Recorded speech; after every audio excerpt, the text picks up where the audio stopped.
Hello and welcome to Cafecito y Calidad, where we have quality conversations over coffee.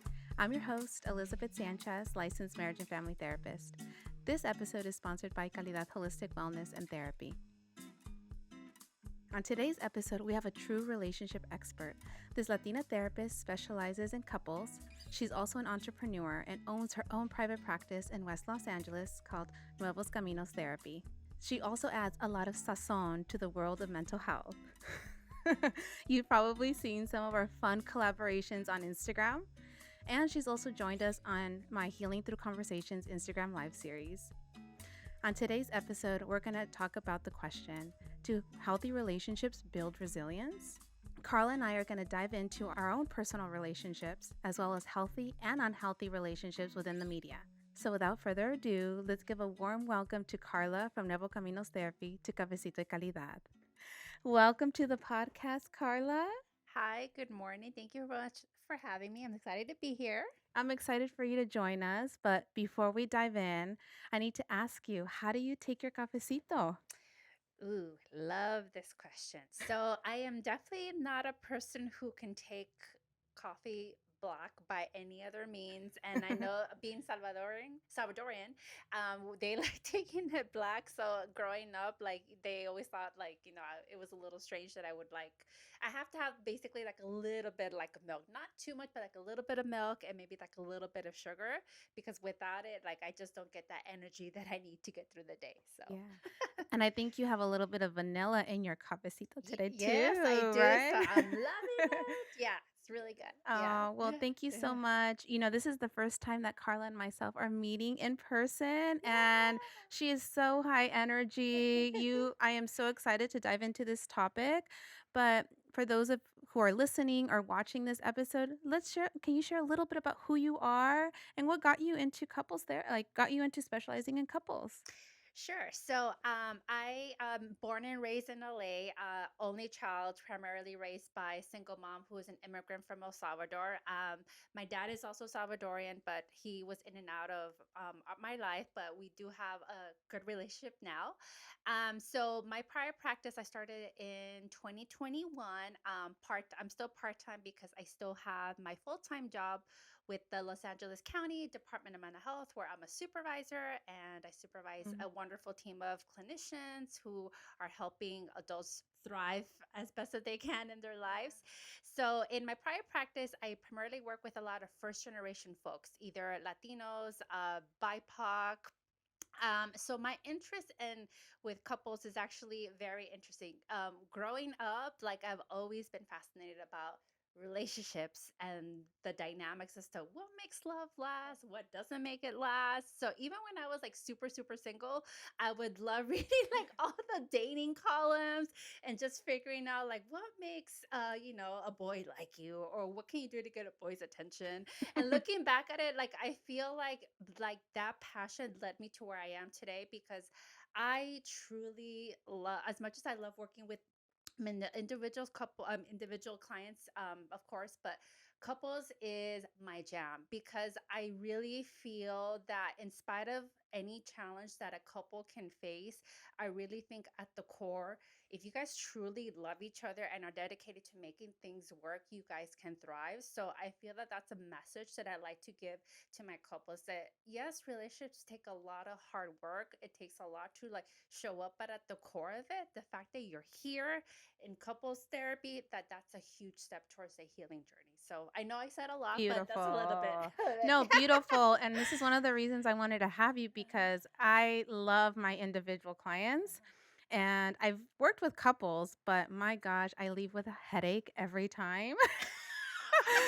Oh my goodness. So the fact that you work with them and you enjoy it, like I give you flowers for that because we need more therapists that work with couples. So I know you spoke very highly about the work that you do with couples, Carla. So, as we begin, let's start off by just simply like, what are five qualities that healthy relationships have so that people watching this can, get an idea as we're talking about unhealthy and toxic relationships as we move on through this episode? Mhm. This is another great question. So when I first started like my Instagram, I think when I started, pushing myself out of a comfort zone and trying to do the real thing, which now I'm fully comfortable in it. You're doing it. One of the reels that actually got like a lot of attention was I did do a reel on healthy relationship traits. So if I were to narrow it down to at least five, it would be trust, honesty, a willingness to hold a safe space for each other, being good communicators, and at the core, having a strong friendship. And what I mean by Love that that. is that, yes, you and your partner are, have a romantic piece to it, but at the core of it, if this is the person that you're going to wake up to or spend the rest of like your life with, you want to have a solid foundation, because when you guys go through a really difficult period, like at the core of it, you know, when we think about when we have a hard time, who do we immediately call? We usually call like our bestie, right? Like, like, Yeah. hey, I want you to show up. So you want some of that same trait to show up in your relationship too. So I Beautiful. think those are things that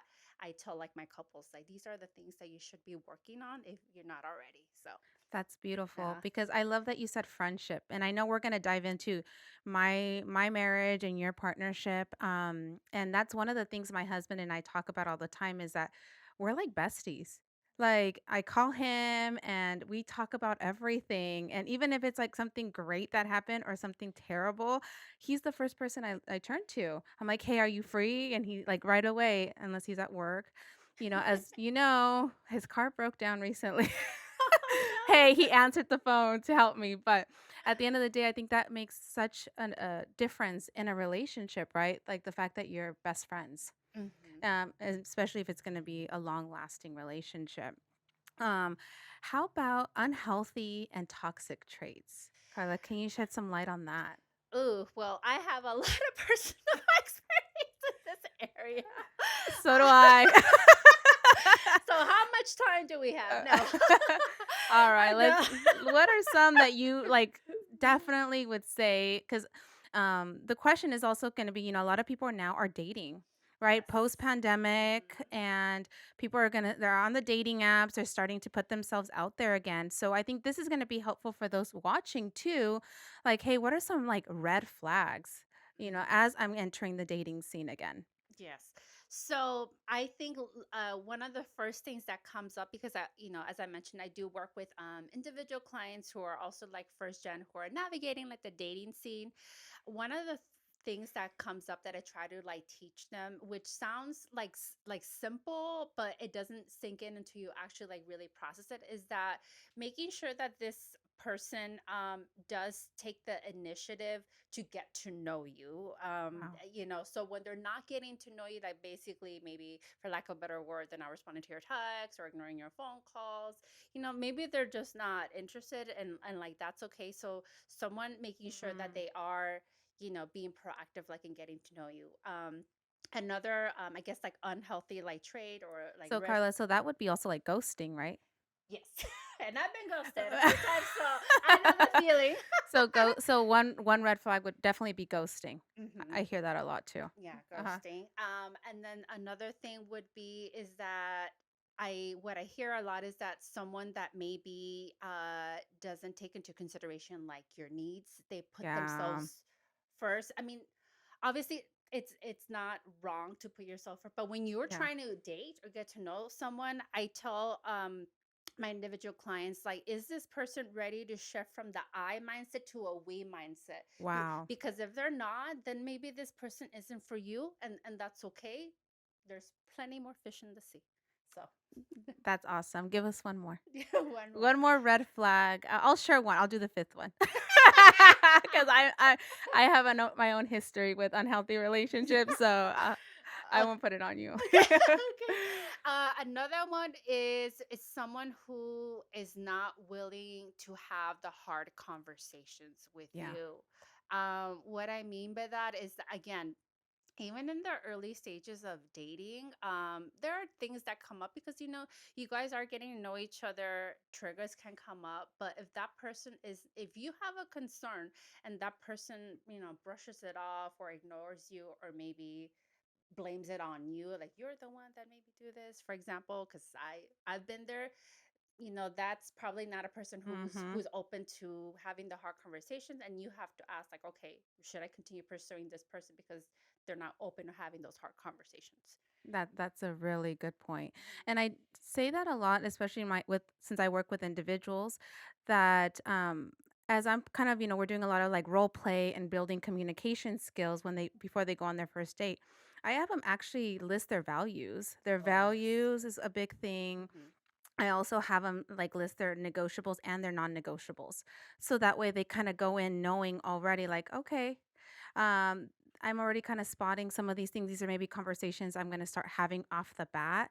And I'm noticing this more with the late 20s, 30s, people going out there and dating that already like maybe are looking to get married or enter committed relationships, that really knowing what it is that you're looking for. Hey, if you're looking to just go and, I'm going to just say like friends with benefits or hooking up, really being able to share that with that person versus somebody that's, you know what, I want a lifelong partner. Hey, we need to kind of be open with that because then, it also ends up on us, Hmm. right? Not being able to be honest with the person we're dating. But I'll share the fifth one. Okay. So the fifth one, I hear this a lot, is when in the really early beginning stages, even if it's like the first your first date, is you're starting to feel like a therapist.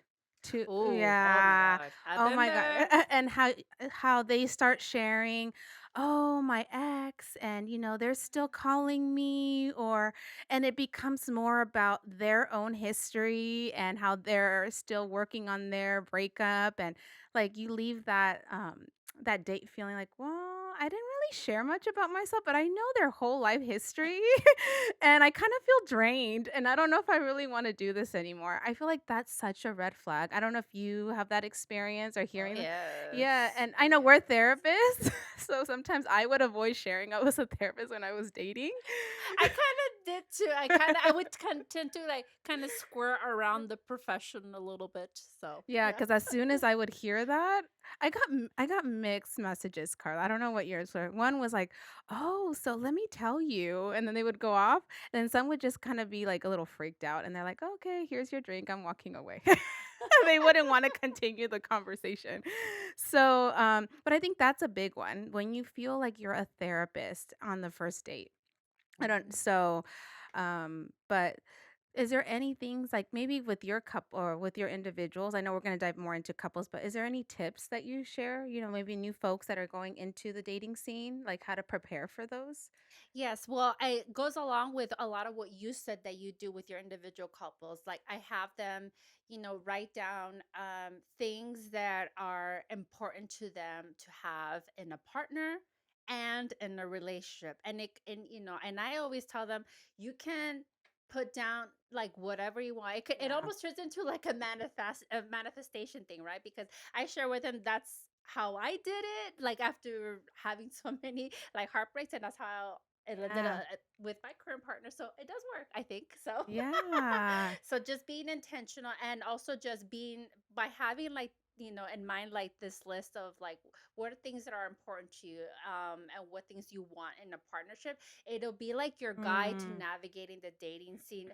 I mean, that's not to say that you're still gonna maybe have a love is blind kind of moment where like, oh, you like you get caught up in the Can I get moment and all that. But I think just having like this guide, especially when the red flags start showing up, it's kind of like, okay, this? wait a minute, let me go back to my list and see if what this person is showing me fits anything that's on my list. If not, let me reevaluate. Yeah. Mm-hmm. And I think one important thing too is helping our clients establish boundaries. Yes. Right, really listening to their intuition in those moments like, I'm having dinner and I'm feeling like a therapist right now. I need to really listen to that so that maybe I don't want to have this experience again, Mm-hmm. right? Maybe I Yes. ask more questions before I have that first date next time. So, sounds like we have a very similar style, and how do we prepare our our brave souls out there as they're entering the dating world. You mentioned your partner, and maybe we can talk a little bit about our relationships and how they've helped us build resilience. Because we both obviously have a history of unhealthy and toxic relationships. Mm-hmm. Let's be real, right? But now that we've been through these relationships, what have we learned, right? That we obviously now are in healthier relationships. Do you want to, can you share a little bit about yours? Yes, for sure. So we met on a dating app. So dating apps do work. Yay! Sponsored by. I know, right? Oh, So okay. I'll share a little, like, well, I'll share like just the premise of it. So let me just say that, the saying is like when the timing is right.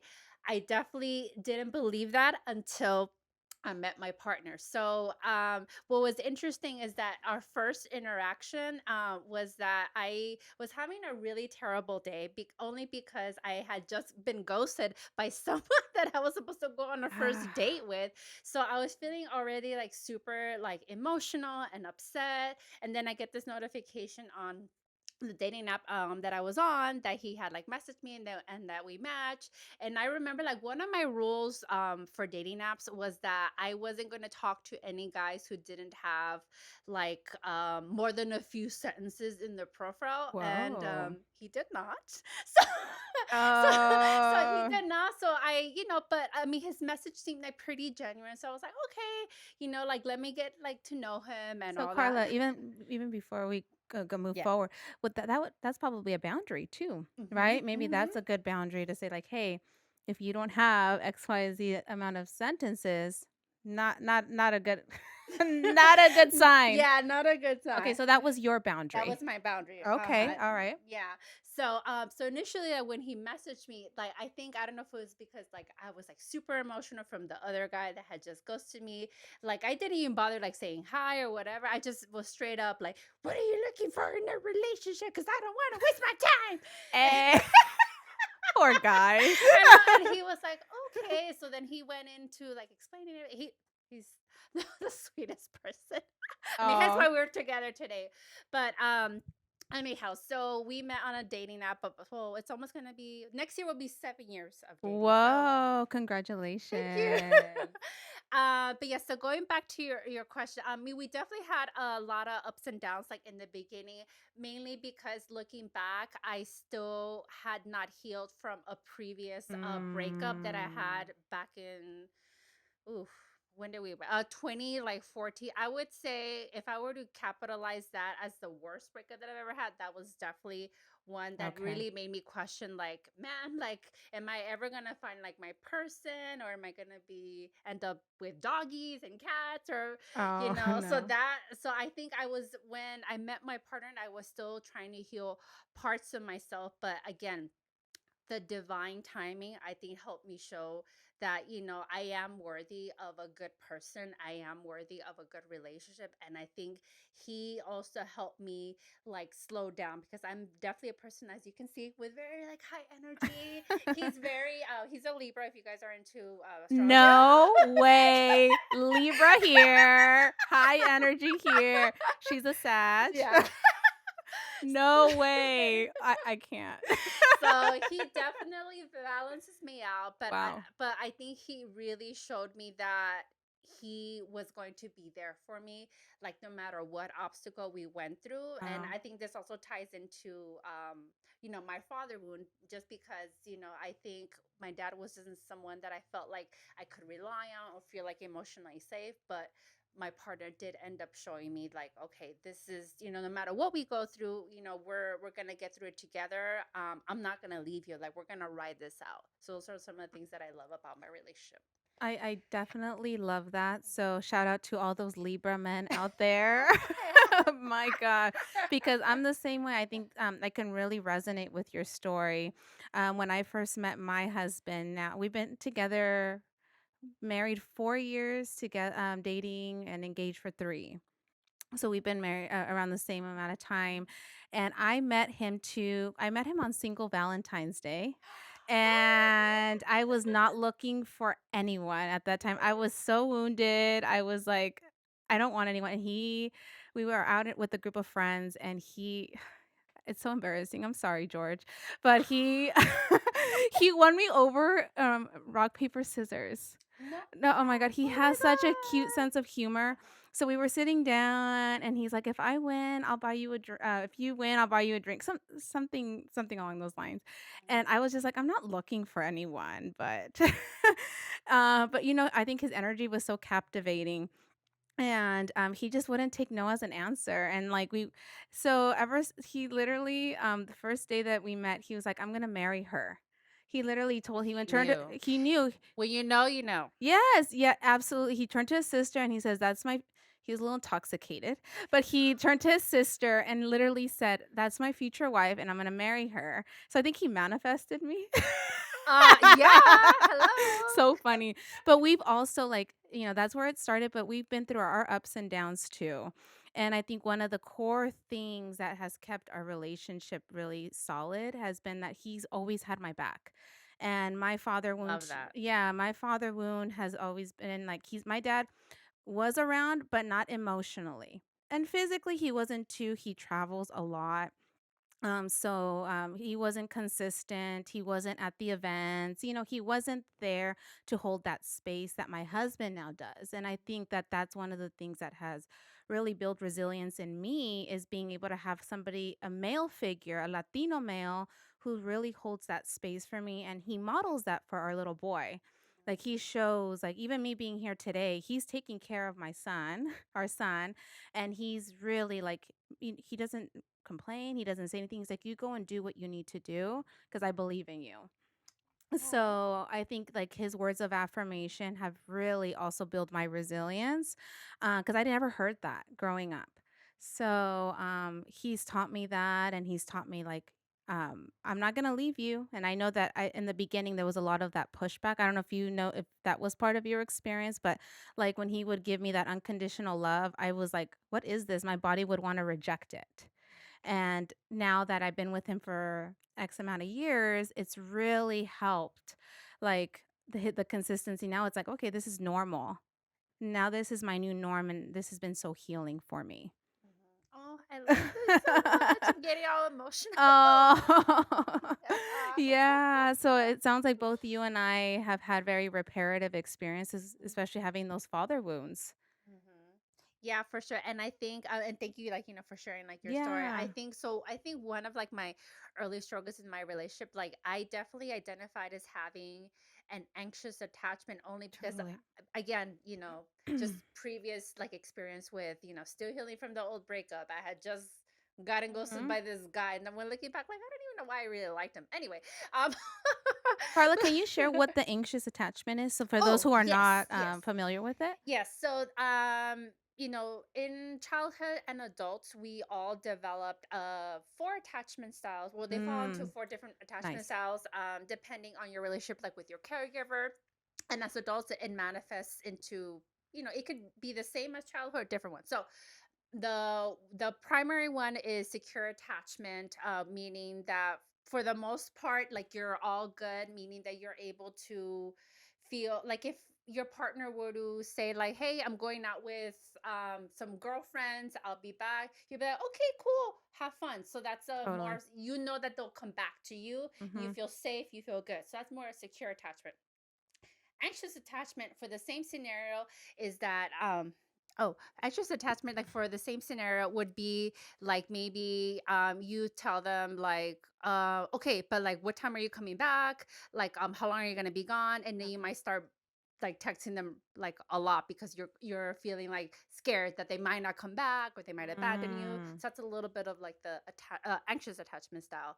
Avoidant is more like, okay, cool, like, do what you want. Like, I don't care. Um, Yeah, like, I don't yeah. care. Do what you They well, disconnect, they right? get very much disconnected, like, emotionally. And then the other one is more like, ooh, insecure, ambivalent attachment. So I would say the best way to categorize that one is a little bit more, it's usually, so someone who has like the last attachment style, the insecure ambivalent attachment, is usually someone who's experienced like a lot of either adult or childhood trauma, so they Mm. don't really know how to react to a situation. So it's kind of unpredictable. So they may feel like, okay, cool, like, go ahead and go out, or they may get upset, like, how could you leave me? It's unpredictable how they're going to react. So So going back to my anxious attachment style, like Yeah. I feel like in the early stages of my relationship, like because I was so like excited about having like a good person like showing up in my life, I was also scared too, like, oh my gosh, like I feel like, if I show too much about myself, what if like I scare them, Mm, or maybe they'll leave me like the other partners have, or they've broken up wow. with me. So I was very much like, like I want to hold on to this relationship like as much as I can, but at the same time I feel like, I don't want to show too much just yet. So that was definitely something that Yeah. we definitely had to work through. And I'm definitely now obviously very, very much in a secure attachment. Side, yeah. Yay. It seems like you've done your work, Carla. Yes. Yes, yeah. I definitely I think when I first started dating my husband, I had more of like the wanting to disconnect because I was so wounded. But, it took a lot of therapy and a lot of work, but to eventually get us to a place where we're in a healthier, right, relationship. So now that you've identified all the attachment styles, thank you so much for doing that Oh, you're because I welcome. think it's not talked about enough. Mhm. So in as we go into the media, because there's so many couples right now Oh, right, in the yes. spotlight, let's spill the tea. So let's talk about maybe some of the couples right now that you would maybe classify as healthy and then maybe you would classify as unhealthy or toxic. So yeah, let's hear it. Okay.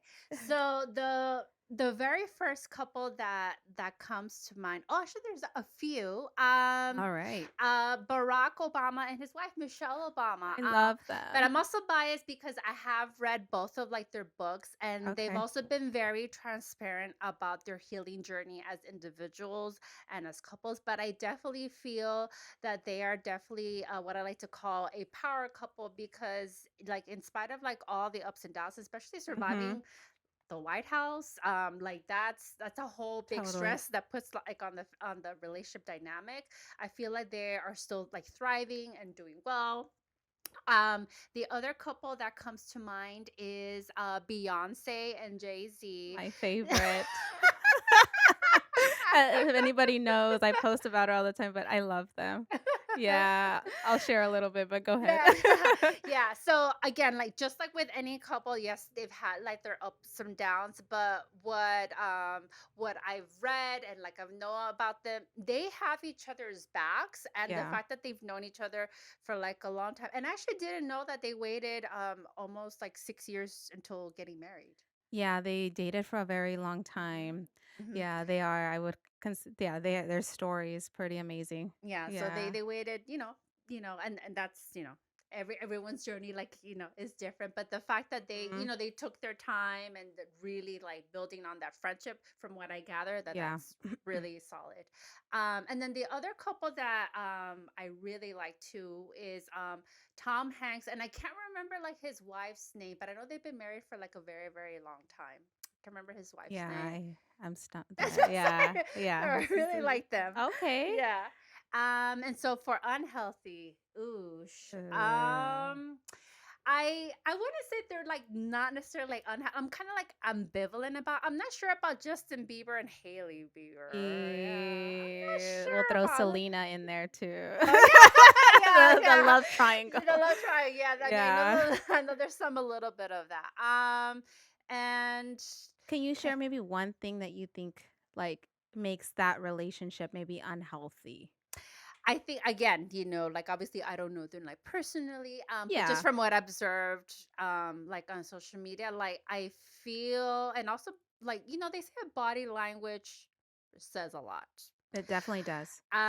So I feel like, and nothing wrong with being like the power woman, being the strong one. So I definitely feel like Haley really leans into that. But it also makes me wonder if there's space for Justin to express his Mm, needs, because it seems like she's the one that's doing like all the leading all the time. Again, nothing like wrong yeah. with that, but I also feel like there could be an imbalance in that relationship Ah, dynamic. which would also be one of the characteristics of what unhealthy relationship is, right? Hmm. It's a big one, Yeah, right? it's a huge Where one. when there's a, a power difference Hmm. in the relationship. Okay. Yeah. All right. And then, there's a lot more that goes into it with Selena in the Oh, mix, yeah, right? that could be like for Episode, but yeah. yeah. Okay. Let's go back to because I love Beyonce and Jay-Z. Uh-huh. I think one of the things that I really like about that couple is, so I had went to their On the Run concert a while back, and this is when he had cheated with Becky with the good hair, right? And one of the things that I loved was they did that concert together, and she performed Resentment, the song, and it talks Ooh. about her journey with, with being cheated on. And she was in her wedding dress and he was there. Like, and he gave her that space. And I think I've always thought that that was probably that concert, that world tour was her way of processing the infidelity Wow. and the fact that he allowed, not that he allowed, but he held space for that Mhm. in like arenas and sold out concerts. The fact that he really held space for her and for her to really sing and process her pain, I think that was really powerful, instead of wanting to like get over it or move on, which is something that I've often seen in therapy sessions, like just move on, like it only happened once, or you want to keep talking about it. I didn't hear that. Ooh, Yeah, okay. and now, like, she just finished her Renaissance tour, and I you did go to it. It yeah, was fabulous. oh my Fabulous. gosh, and he's at all of them. He's at all her concerts, he's at all her performances.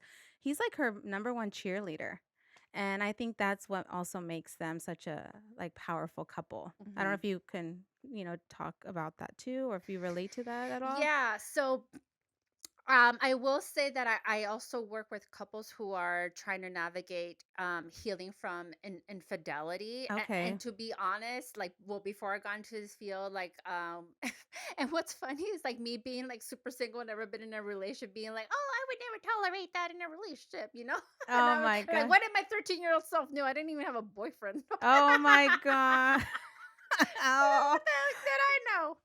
But Oh, anyway, but as you grow up and learn yes. more, and I will say, like, if anyone is interested in learning more about just the dynamics about how infidelity or Yes. affairs plays into a relationship, definitely look up the therapist Esther Perel. She is known for her Nice. amazing work. She has a really powerful TED talk called Rethinking Infidelity, excuse me, that I share with my couples, like as part of like the initial session when they're trying to navigate Mhm. infidelity.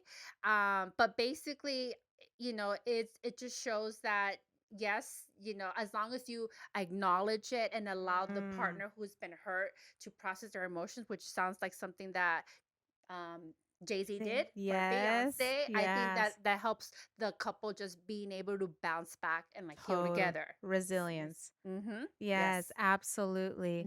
Mm-hmm. So we'll definitely have to add that link to that TED Talk, because Yes. Yeah. I get that a lot too, is like, can we make it work after? Because Yes. that's such an injury to the relationship that some couples struggle with it. Mm-hmm. So, no, thank you for sharing that resource. Mm-hmm. Um, so as we're talking about celebrity couples, you shared some of your favorite. What relationship in the media would you, if you had the choice of any relationship, who would you work with, and how would you approach a couple session with them? Oh my God, I love this question. So the first couple that comes to mind is J Lo and Ben Affleck. Oh man. Reunited. Yeah, and I have a lot of thoughts about that too. Okay. But I will say that I've always been like a huge J Lo fan, and I've watched like all her documentaries, like all her interviews, and I know all Yeah. about like her ups and downs like in relationships. But I feel like I definitely feel that, again, I don't know them personally. I wish I did. But I feel They're in your couple session right now. yeah. You've manifested them. Yeah. Let's work with them. Yeah. Yeah. Yeah. I definitely feel like Ben is, hopefully, like her person, but I definitely think it is like her person because they seem to like balance each other out. So, Okay. how will I approach my first therapy session with that? What So, would be the presenting problem? Yeah, what would be the problem you would be addressing with them, you think? oh yes. So first, I would want to address what was the reason why? Because again, they've rekindled their romance, right? This is their second go around at the relationship. So I Yes. would want to address any old wounds that they feel are still Yes. showing up in their current relationship from the first relationship, if that makes sense. Yes, Yeah, yes. addressing that. But I also want to share like how I like to also like approach like the first session like with couples is because I'm trained doing Gottman method couples therapy. So Okay. the way that they train us, or how I learned and how to approach the first session is hearing about like their love story. So Okay. learning about like, why they feel that they are each other's person, or Mm. like why they felt it was right to give this another go around, would be helpful to also helping me pinpoint like what's the presenting problem. But I also feel that because J Lo is obviously a very powerful and dynamic woman, and Yes. yes, but I also feel like I would want to learn a little bit more if she leans into Ben when it comes to any Nice. decision making. Nice. Because I feel like he's definitely, and I'm still trying to remember what his zodiac sign is, but because but because J Lo It is, makes a difference. it does make a, I feel it does It make a does. difference. But with Leo, because J Lo's a Leo, her like taking space and like loving all that, like I want to make sure that she does also take him into consideration when making like important decisions, or being able to hold space like for each other, just because I feel like Yeah, her presence can be very strong, in a good way, of totally. course, but making sure that he also feels like he's getting his needs met. So that's what I would want to I know. love that. Yeah. And I know a little bit about their story, and I know that he struggles with addiction. Oh Yeah, he yeah. struggles with Hmm. addiction, and I know she has said in many of her interviews that she doesn't use any substances. Like she doesn't drink, she doesn't smoke, she doesn't do any of that, any drugs. So I don't know. I would like to assess, is there a little bit of like that savior complex with her Oh to yeah, see yeah. if this has been something that she's kind of like wanted to do, save Ben, right? Is her coming back with Ben trying to save him? Okay. Yeah. Because I know with when he was with the other Jennifer Jennifer Gardner. Gardner, Yeah. I know that that was something that was brought up a lot, that she really struggled with his Yeah. addiction. So, like, really asking, like, how are you guys navigating that? Because an addiction, right? It's a journey. Yeah, for It's a sure. recovery process, and how is J Lo navigating that, and how's Ben navigating that too? Yeah, no, those are definitely very like important like questions, just because as we know, like addiction doesn't only just affect the individual, but like the Totally. whole dynamic. So, Of the relationship, right? Yeah, the whole family ends up being sick. mhm. Right. So I think another thing, I'm going to add on to yours. I know they come from blended families. Oh yeah, they Right? do. So they both have kids and, past relationships. I'd want to know, like, how are they navigating being in a blended family and, with children, with exes, and is there any stressors that come up with that? I'm sure you see this all the time in Oh yeah. your couples. Mhm. Yeah. Yeah. So I think there's a lot to dive into with them. Yeah, which is why I would want to work with them. So, Yes, yeah. yes. And as we've dove into unhealthy relationships, toxic relationships, healthy relationships, is there any like tips that you would give to couples or even our single folks out there who are wanting to enter committed relationships? Like what is like the the like how do you continue a long lasting relationship? Like what is the secret? Like give us the scoop. Like what are some of the things that we can continue fostering healthy relationships? Love this question. Something that I've learned in my training for during Gottman method couples therapy is that 69% of the problems that we experience in our relationships are they're perpetual problems, or basically you're not going to be able to solve them. He calls them unsolvable. What does that mean? It means that the majority of the issues or problems that we encounter in our relationships, we are not going to find an adequate solution. So, but how do you navigate that? You have to be open and willing to compromise Mm, and meet your partner halfway. And why is that important? Because we all have our own belief systems, and value system and our Yeah. own opinions, sure. But just because we have different opinions and belief doesn't mean that Hmm. we can't still love each other and like be able to hear each other out. Absolutely. So that's something that I talk a lot about with my couples, like, when they say like, oh, well, he should agree with what I'm saying because I know I'm right, or no, she should do it like this way. But I also pose this question to couples, like when I Mm. see that they're very activated and triggered, is it more important for you to be right, or is it more important for you to be seen and understood? And that Whoa. usually creates like a pause. It's like, hmm, I didn't think about it Wow. that way. So we dive into that because most of the time when we are in a heated argument or disagreement with a partner, we're active.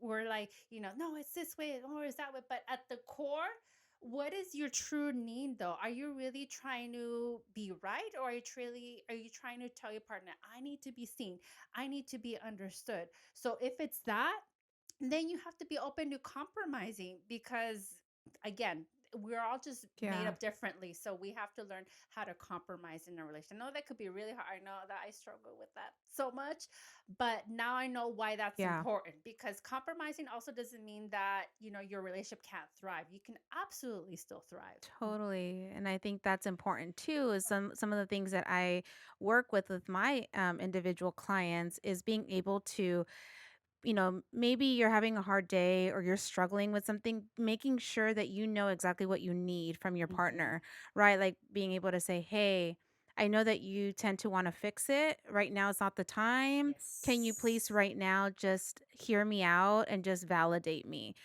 Because our partners are not fortune tellers, then we end up playing emotional gymnastics and then Oh, we're I like that term. yeah, just because we're just trying to figure out what the other person wants and what we need to do is being able to identify what is it that I need right now from them and being able to vocalize it to them. And then Mm-hmm. the more we do this, right, the more the communication gets better because even, statistically I've heard is that like 90% of the time you're not going to agree with your partner. Like, we're just so different. We have different, upbringings or different experiences that we're just not going to agree. And it goes back to what you said, like, being able to work on compromising with our partner, and, I just absolutely love what you said, like, do I really just wanna maybe be heard right now? Mm-hmm. And I think a lot of people don't know that, or, like, maybe unconsciously they just don't, right? But they know they wanna be. Mm-hmm. That's so deep. Yeah. Sure. Oh, thank you. Yeah, thank you so much for sharing Yeah. that.